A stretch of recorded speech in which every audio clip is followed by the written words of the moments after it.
I would definitely say we should plan with pencils, because if anyone had a plan they were in love with at the top of 2020, they realize how quickly that could be thrown out. Welcome to the Smart Talk series, the show for professionals who want strategies, tips, and real talk about all things PR, marketing, and social media. Your host is Melissa Vela-Williamson, an award-winning, accredited, and nationally recognized PR pro and communication thought leader. And now your host, Melissa Vela-Williamson. Hello, and thank you for joining me. I'm Melissa Vela-Williamson, and I'm so excited to introduce you to our very first Smart Talk series. In this 6-part series, I'll share some real talk about topics that matter with industry pros who have a track record of success. One week, I'll explore a topic all on my own, and the next week, I'll bring in a pro or two for a broader point of view. Each series will be 6 episodes, thinking 360 degrees around a theme. First up, we're going to tackle communication strategies for turbulent times. Because I don't know about you, but it's been a crazy 12 months. So to start this topic and this podcast and frame up how to communicate in turbulent times, I really want to take a look back for us to move forward. If we think about 2020, we think about how much the pandemic surprised us as PR pros, marketers, advertisers, communication pros of all sorts. I don't think anyone really expected a COVID-19 pandemic to come and interrupt all of our plans, right? So for 2021, and I know we're a couple months in, but go with me here, 2021, I established one word like my theme for the year, and it has been right on in terms of where I need to focus my intentions and efforts, as well as my team here at MVW Communications. 2021 for us and for our clients, and from what I'm seeing, just about every organization out there, has really needed to be a year of restoration. My word of the year is restore. But I would also tell everyone to think about 2021. And as we get into 2022, even 2023, sorry, y'all, it's going to be a rehab year. There's a lot of rebuilding we need to do.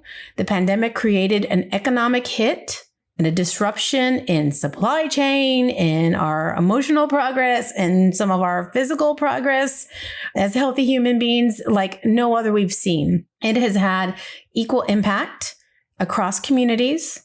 Different, I think, manifestations of thriving or barely surviving, depending on where they were as people. But I will say that it touched everyone in some disruptive way. Vaccine distribution at this point, it's March, late March. It is really coming out, but it's certainly challenging. The demand for vaccines has exceeded what our supply is here in the US. We're rolling them out. We're doing pretty good. I'm here in Texas. So we just announced by the end of the month, every Texan who wants a vaccine is eligible, and you see me doing air quotes if you're with me, to get a vaccine. That means there'll be even a more increase in demand and our supply is behind. So that really impacts us as communicators when we're trying to plan for what are our events going to look like in quarter 2, quarter 3, quarter 4 of 2021. What about 2022? What about how people are emotionally feeling about getting back together in crowds? You know, how anxious have some of us become? I know that was something that I set my mind on early in the pandemic. I kind of forecasted using my PR brain, this is going to take a while. And I really have to make sure I'm communicating and networking and keeping my relationships healthy all the way around. And that my clients and all of us who are dependent on these win-win relationships remember how important people are and how important communication between us are, and doing as much as we could to bridge the social and emotional gaps of the lack of in-person communication. It was really about how creative could we be to bridge that gap. So it'll be interesting to see where our anxiety levels are as people and how we can gather together in ways that the public sentiment feels is safe, right? And pivoting has been the big word, right? To pivot, to change. But agility in businesses, organizations has been a significant part of what has made someone an organization successful. But even someone, those who are really rigid in their processes, rigid in how they like their workplaces and their setups really struggled. And I would definitely say that the more agile and resilient you can be, the better off your organization and your professional success will probably be as well. One key part of all of this idea of communicating in turbulent times is part of it is we have to have some sense of optimism and hope. People love, a calm nature, a cheerful attitude, someone that says, we're going to get through this and here's how. Laying out the how is really important, but remembering people's why and what motivates them and what makes them feel like success or action forward is possible is going to be really key for us who do communication work. And a big part of that is honing in on and really looking back and sometimes even writing out, like, what are the silver linings when times are a little nutty? What are the silver linings in this chaos? What have you learned over these last 12 months? And now we're getting into 14, 15, 16 months out, right? It's still going to be very different than pre-COVID, and finding those silver linings on those who now worked from home and never experienced that before, who may have embraced walking more, whether that was for stress. I know I've walked my little tail off almost every day and my dog has appreciated that, but a ton more time for some pros working out of their home location to really assess where they were on their health journey, really assess their home environment. There's been a lot of home rehab. Talk about rehab. There's been a lot of home, restoration and rehab. I know we've, instead of going on vacation, we worked on our yard. Not that that doesn't have challenges. Make sure y'all put sprinklers in before you put in lawn sod. But there is a lot of silver linings that if you dig deep enough, you'll find them. Some people had more time with their spouses, their partners, their friends in their quarantine or families. Some people just connected as humans in the workplace with their coworkers, with their clients and their colleagues like they never had before, right? Because there were times where I was working and, someone was down with COVID or they had a family member pass away or there was, a staff member and there was a lot of humanity that I think that we could embrace. One silver lining that I found very refreshing as a PR professional and communicator is that clear, relatable, helpful communication really rose to the top as being the most vital and appreciated by the community. If you were passive in your instructions about how COVID impacted you, when your store hours were changing, if you didn't make sure to tell that story consistently across channels, customers called you out on it. Clients you may have felt unsettled and really everyone was evaluating their budgets from the very, small restaurant purchase where we had to maybe go out of our comfort zone to go pick that up or get delivery. And we never had done that before with a certain restaurant, or even with a higher level client relationship where we really were evaluating as in-house teams. Is that a really good use of our budget?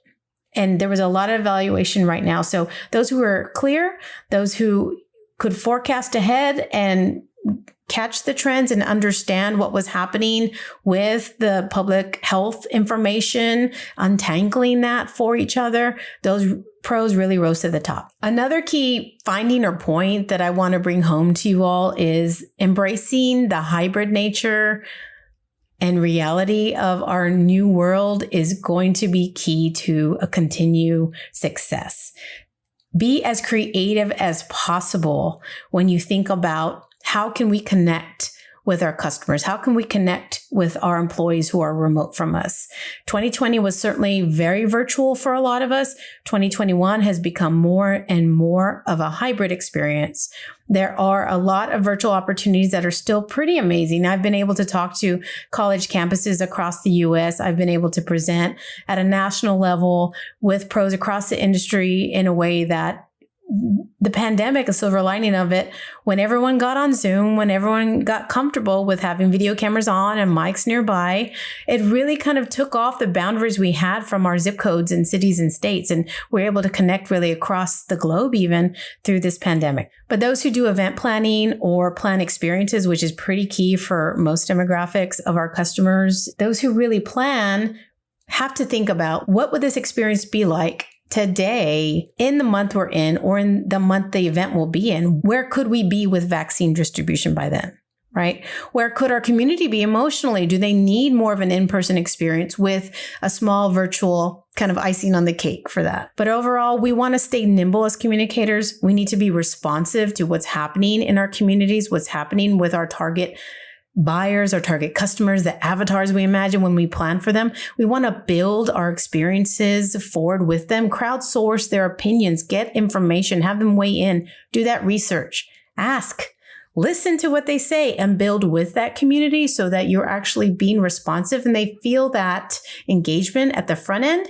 You also get that buy-in at the front end of your planning process, that event development process, so that the return on the investment really is likely to happen. In terms of fund development and fundraising, that is key for nonprofits of any kind. It's been harder, I think, ever in the last 12 months, but going further into 2021, as we answer more of those hierarchy of needs where people are, not just concerned at the base level, the basic levels of food, shelter, right? Habitat, their home and how they're doing there, as we kind of get better and restore our communities, asking for donations for nonprofits or topics that are not related to some of those areas will be better accepted and received. But of course, if you can align your nonprofit or tie it to how you're really helping the community, how you were a part of the COVID response, how you were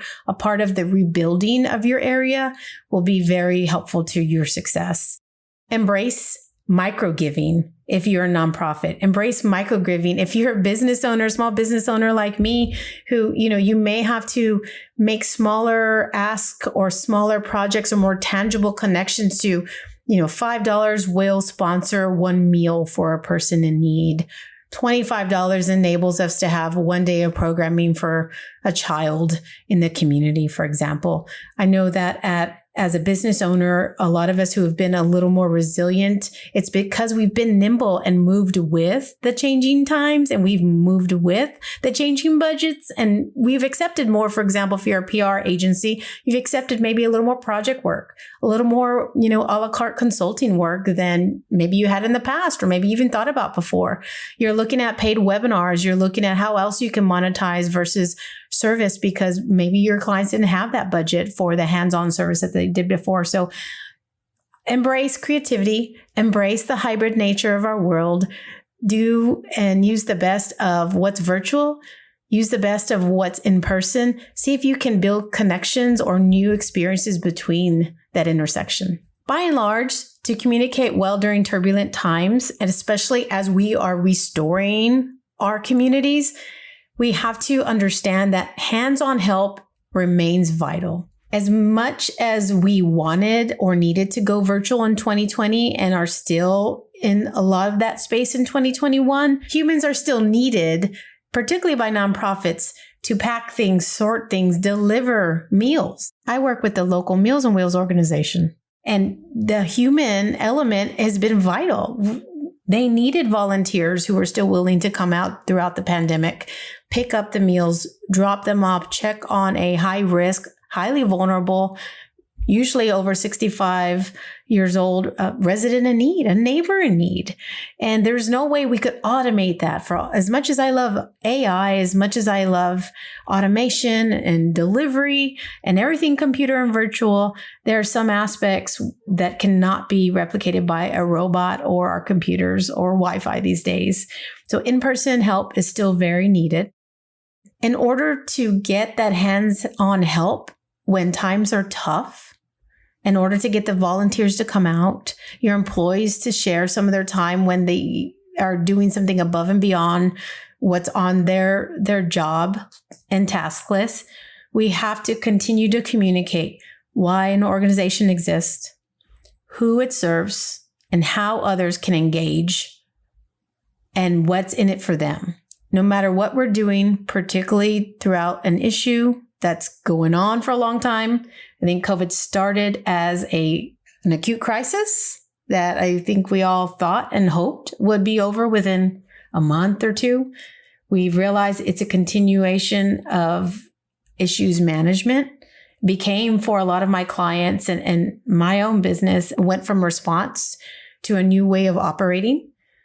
But within all that, what really made sense to those we communicated with was when we presented copy and content and visuals and direction that was clear, showed a respect for individual safety, showed a reverence and respect and credible sources and resources around public health, and showed that same respect and value of people. So to best navigate through turbulent times, when it's really bumpy out there, very chaotic, when there's cancel culture circling our wagons, we want to remain calm, have a cool head, work with pros who know about crisis communication, who know about issues management, who can actually help where it matters, I think sometimes the most, and the action planning around emergency preparedness, emergency management, always looking back at our organizations, what we did, what happened over the last 12 months, so that we can plan forward and move forward. When it comes to planning during turbulent times, we should plan with pencils. Because if anyone had a plan they were in love with at the top of 2020, they realize how quickly that could be thrown out with a disruption like the pandemic.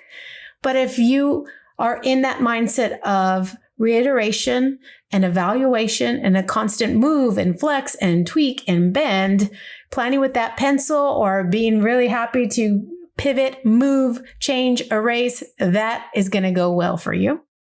We want to analyze, what was that impact of COVID?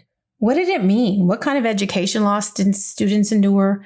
What kind of soft skills did we lose as professionals? What kind of soft skills did our children lose because they weren't together in classrooms for a few months for some of us, for many months for others of us? And we need to determine, what are the steps forward? How can we be more resilient? What were our weak spots? How do we better them? How do we make them stronger?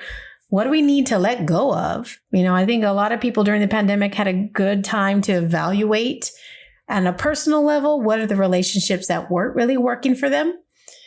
And then on the professional level, really evaluate, how can I go from good to great? How do I make this better? Now I'm working out of my home office. Do I have a home office? Do I have a place where I can work if something were to happen to my workplace office? Do we really need to all work in a big storefront or a big office anymore? There was a lot of evaluation of that. And you use that research, that looking back, evaluating what you've done, asking, listening, surveying, testing, right? To analyze, okay, this was the impact. And now with all that data and insight, we're going to take these steps forward towards continued resiliency. We're not done yet. We're still restoring. We're still rehabbing. And we need to diversify how we react in the future. So that's my last big point. To get through the turbulence, we have to be as agile, as I've said it before, I'll say it again, as nimble. And we have to have a diverse portfolio of connections as pros and as people. As pros, we were helping each other find new jobs, ask for leads, ask for business, ask to collaborate. As people, we had more neighbors reaching out to neighbors, which is great. But those who didn't know their neighbors weren't as resilient, right? There was times where we needed milk and eggs and toilet paper.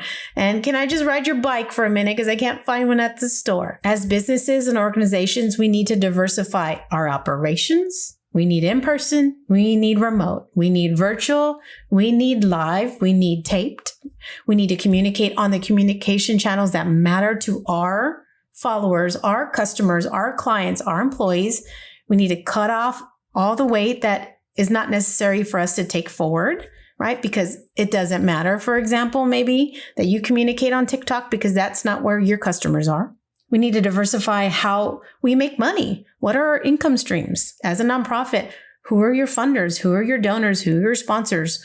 Are your programs, did you double down on your programs during this time and really stay true to your mission? Or did you start creeping out a little bit in order to kind of make things work and get the money that you needed to continue operations?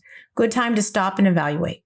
If you're a freelancer, if you're an independent, if you're a solopreneur, Are you teaming up with other pros to scale a little bit when you need help or get burnt out? I know this is a big time for PR pros to get burnt out. I myself have found myself saying that over the last 12 months, I've probably worked on more crises and issues and people problems that I ever had in 17 years of my career.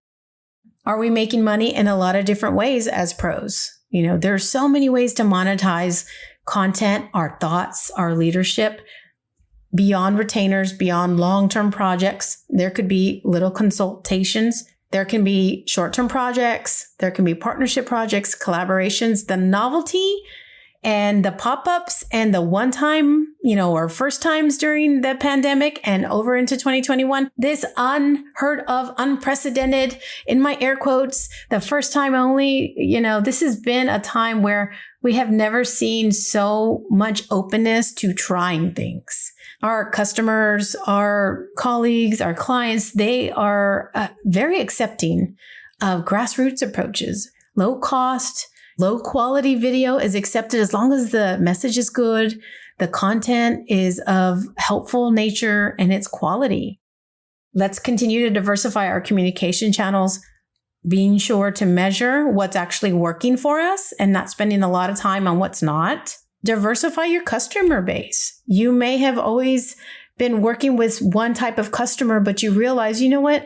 And I've gone through this with an organization where they realized their customer base was getting a little older and they needed to start really embracing and tailoring their communication and their products and their service, and sometimes even menu items we need to tailor for the generation that's coming up and can be our new customers. Diversifying teams is very important. Diversity in terms of their education, their background, their skill set, their ethnicity, their gender, where they come from, what their experience has been, what they have to offer is really important. That's strength, right? But also diversifying, we've seen in the pandemic because of different little, I swear, like everything that could possibly go wrong sometimes in 2020 and 2021 has seemed to pop up. There's been more issues than I've ever experienced. We even had a snowstorm, 2 days of crazy, crazy snow here in Texas. Phenomenal, historical, hardly ever happens, but of course it would happen within these 12 months. And we even saw diversifying our teams and where they're located, even across areas of town. Some areas of town lost power and water in ways that other areas of town didn't. If you had all of your team members located in San Antonio, for example, or in Austin, for example, and they were impacted by the snow, they're impacted by supply chain issues or delivery issues, you weren't as nimble as teams that had employees across the US or across the globe that had different timeframes they could work on, who had different power or internet or water supply, all the things that had now become kind of our basic hierarchy of needs in the workplace were not always available to us. So diversifying where your teams are also located could be a key way of moving forward and being more resilient. And lastly, diversifying our skill set as PR pros, as marketing pros, advertising, social media, however you communicate is going to be significant to our continued success. I'm working on a podcast. I'm recording something. Never done that before. I listen to a ton of podcasts, but I am embracing where we're going as a society and I'm embracing the medium, right? So as PR pros, we have to look forward, embrace what's really working, continue to love on all the fundamentals of PR, love on all the fundamentals of communicating through certain channels that really are great for you, really are great for your organization, but embrace new tools and diversify your own skills, continue learning so that you can continue growing. Thanks for joining me on this first episode of the Smart Talk series.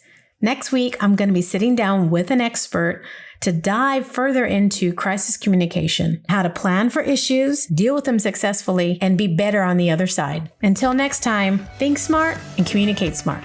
Thank you for joining us for another episode of the Smart Talk series.